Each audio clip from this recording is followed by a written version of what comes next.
Hey, hi, hello. So, you may have seen recently I picked up this kendama here at a thrift store for like $4 and I was wondering what should I do with it? Well, I think this is going to be the first installment of kind of an ongoing series that I think is going to be a fantastic idea of what to do with it.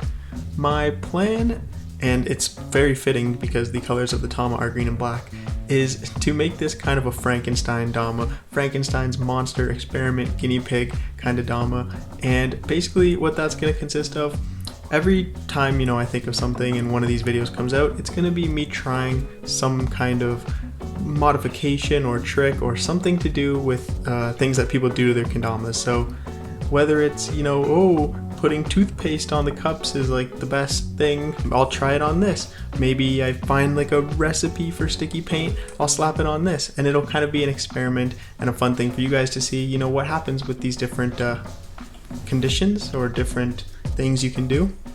Now obviously it's totally experimental and it's going to be a whole different range of stuff. So today we're going to start very simple, very humble.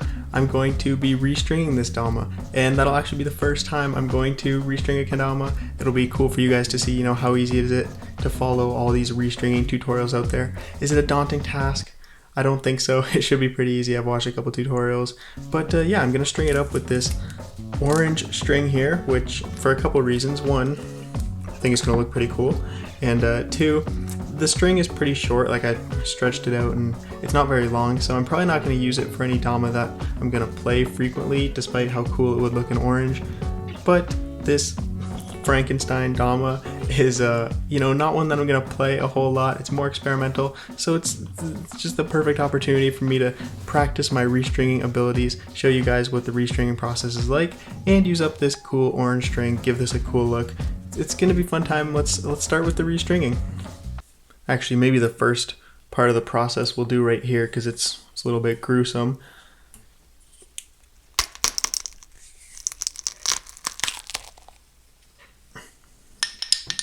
Perfect. Alright, so we've got it all ripped apart. Hopefully this is going to be easy enough to do while sitting behind the camera and the microphone, but we'll give it a shot.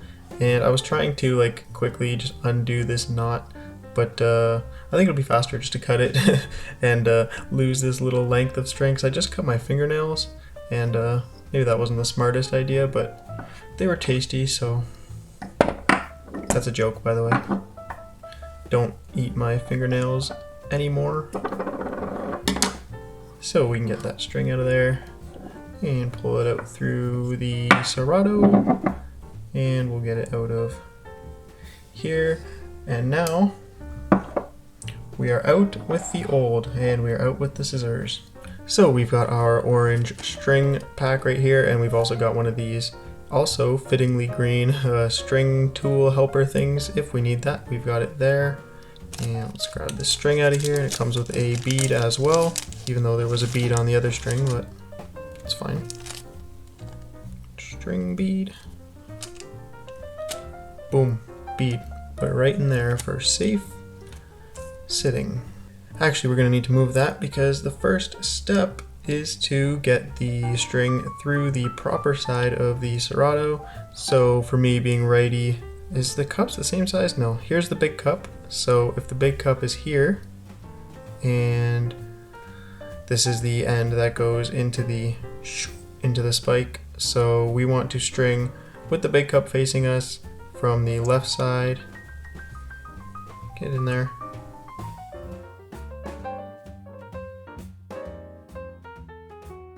Alright, good thing we have the stringing tool. I can't pick it up because my fingernails don't reach the table. Ah, there we go. Now let's see if this is even going to work, because that's a tiny little hole. Goes through. And the stringing tool made it. Now oh my god, the string fell off. Holy moly.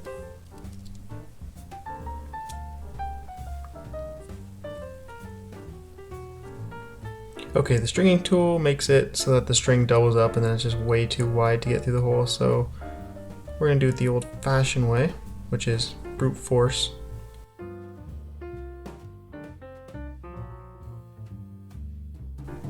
Okay, we're going to need to use like a poking stick or something. Alright, if this doesn't do it, I might have to cut the string on like an angle or something. Big cup facing us, hole there. Let's put it in there and use the paper clip edge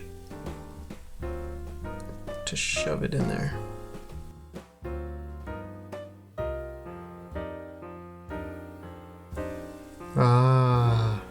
Alright, there's your bonus tip number 1, paper clip if the stringing tool doesn't cut it. Oh man, that took way longer than it should have. Now that we're through the proper part of serrato, I think we can just go right on through the sword here. Hopefully this is a little bit easier. Making sure to go through the side that doesn't have like the big bevel, because that big bevel is where the knot is going to sit. You see there's not one on this side. So now that we've done that, I can tie this off. Okay, we'll make it a little bit bigger, so I'm doing it so you can see it, not because I'm incapable of tying a knot. Boom. Boom. That goes through there. Now we want to get it as close to the edge as we can, so that we're not wasting any string.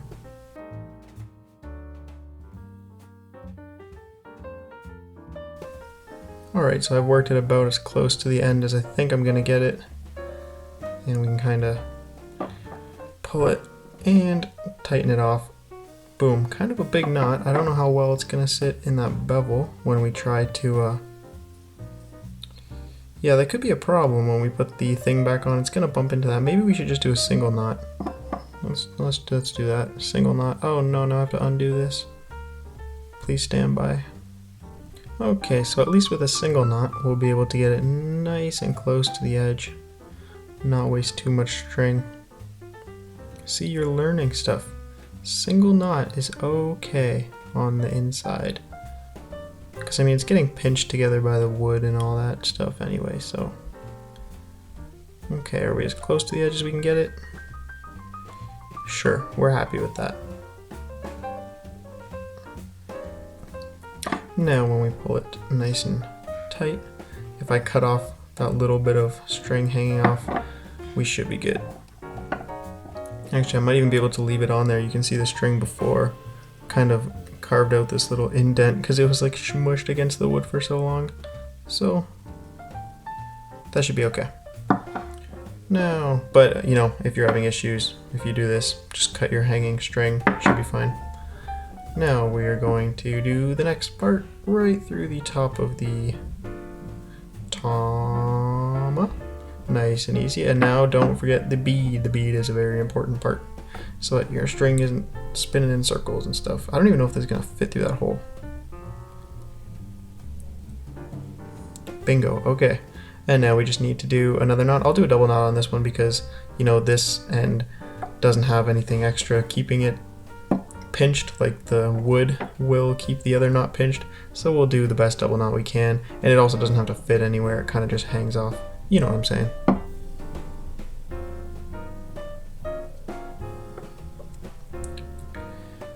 So we are around the back. And we're doing an extra little loop. Pulling her through there. The string is like so stiff, so it's tough to kind of maneuver it around. And I'm always pulling from the long side to tighten it so that, again, we're not generating any extra string. And I guess right about there should be fine, so we'll scoot it as much forward as we can and then pull it tight. And boom, there's our knot. That should do it. That should drop into here and not fall off, which it isn't. We should be able to shove the spike right through the serrato, and we're gonna want to keep this string like nice and taut, because like if this is loose and we try to put it in, obviously it's gonna cause problems. So keep that in mind.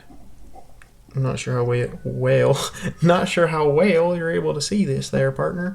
Not sure how well you can see this, but I'm keeping the string tight, and then yeah, that should be able to kind of rest in there. We pull this down, let's see. Pulling the string nice and tight. Well, we might want to go back a little bit there because it's kind of getting caught. String's nice and tight. Come down. How's this knot doing? Are we gonna make it over there? No, it's probably a bad idea. We might want to flatten that out a little bit.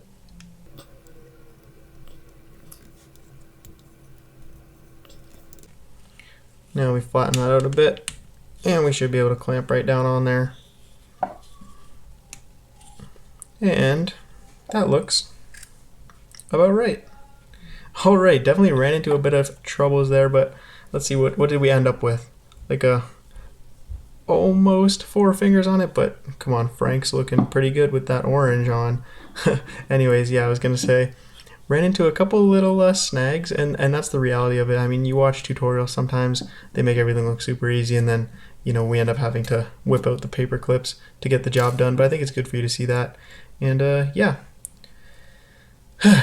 Frank, you're a new man now. Let me know what's the next cosmetic or usefulness. Why is this unfocused? Let me know what you think a nice cosmetic or functionality improvement we could make to this guy right here. I think it's going to be a fun series.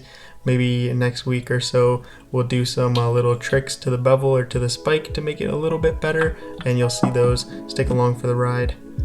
Yeah, that's how to struggle through restringing a kendama. That was my first time, and now I think I am equipped for the future. Thanks for sticking around.